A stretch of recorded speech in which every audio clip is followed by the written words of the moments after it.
we got started in June. So great opportunities for us, and I think you can feel the energy, in the building. Excitement for our guys to have that be the case. Who's coming back?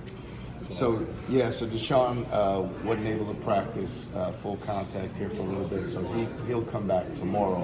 And then we had Joshua had a issue toward the end of last week, just a growing strain. So those are the two guys that are coming back this week. What's the process of them coming back this close to the season after missing some time? Yeah, I mean, we do the work in the summer, and those guys are really involved in our summer program. So we understand that at points in time, guys are going to have different health situations and things that prevent them from practicing. So we believe in our preparation when they're not there helps prepare them when they return. So I don't think it'll be anything other than big positive, and those guys will be excited and ready to go. I feel like not a rotation, but the guys who you feel like want to play, it's starting to come into view a little bit, or is it still? Yeah, no, I think certainly you return the four guys last year, the four leading scorers, and then DeMarion. So there's five guys that return that certainly figure into the picture in one way or another, and then the four transfers that come in. When we bring in guys from the transfer portal, we have a very specific need and thing that we're looking for, and those guys have stood out. And then with Noyes, he's a special freshman. Like, he's a really good freshman as well. So I think we've got depth. We'll see how things continue to play out, as we still have 10 or 12 days leading into our first game, and then we play one game a week for 3 weeks. So there's still opportunities to earn minutes, starting spots, all those sort of things are still in front of us. Where do you feel like the biggest area of emphasis for you has been from this point to the rest of the season?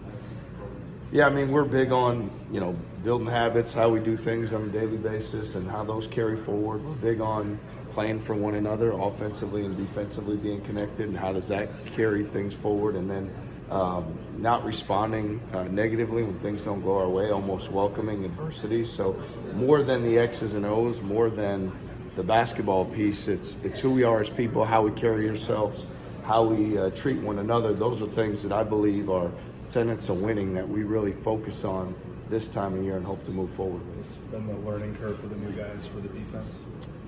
I think the first thing is just understanding the level of effort, intensity, and consistency that we need to play with defensively. And I think at times, guys in the past, when you play heavy minutes or long stretches, it can be difficult to sustain that level of effort and energy. So I don't, with the veteran guys that we have, they've all been very well coached. Not any one of the four of them played the exact same thing how we play things defensively, but at the same time, they've had great coaches, they've had great experience. So to me, it's more of the competitive endurance of this is what we do, and we do it for 40 minutes, and we do it every day in practice, and adapt into that mindset more than the scheme.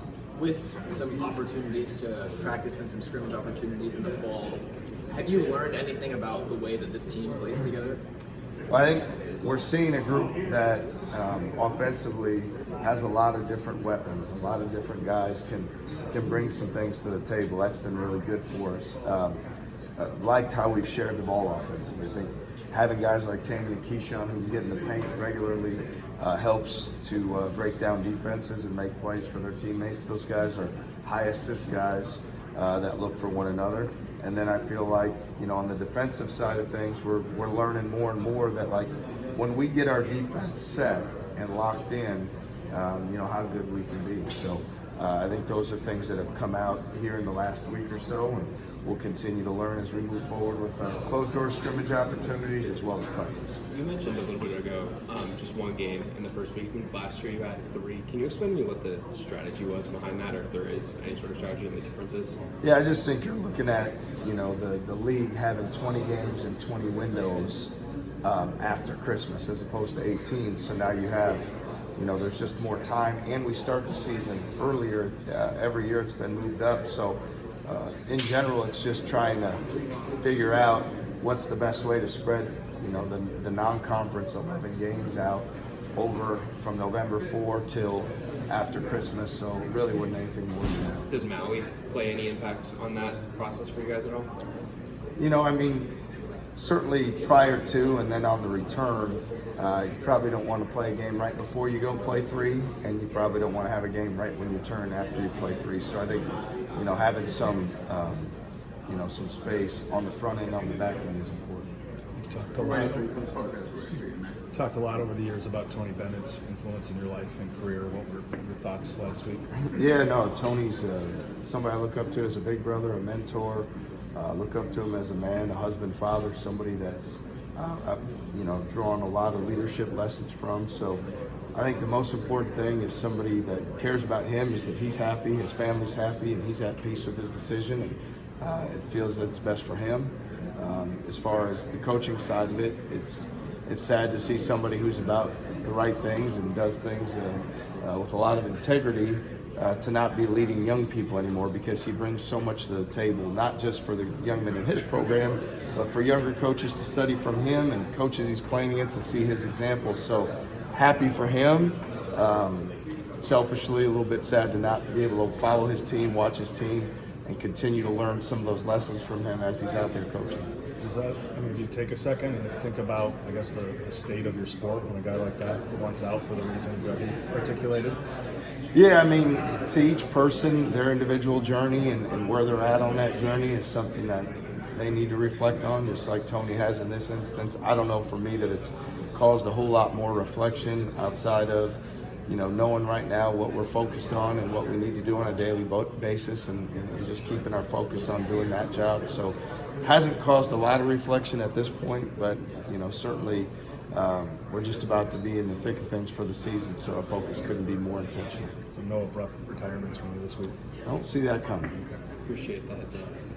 Absolutely. Money's too. What did you think of Dribbling Sai?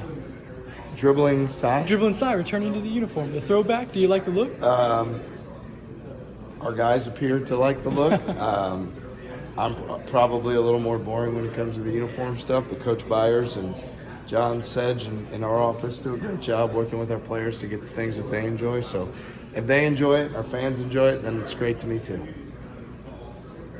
That's what I got. Appreciate it. Thanks, Guys, appreciate it.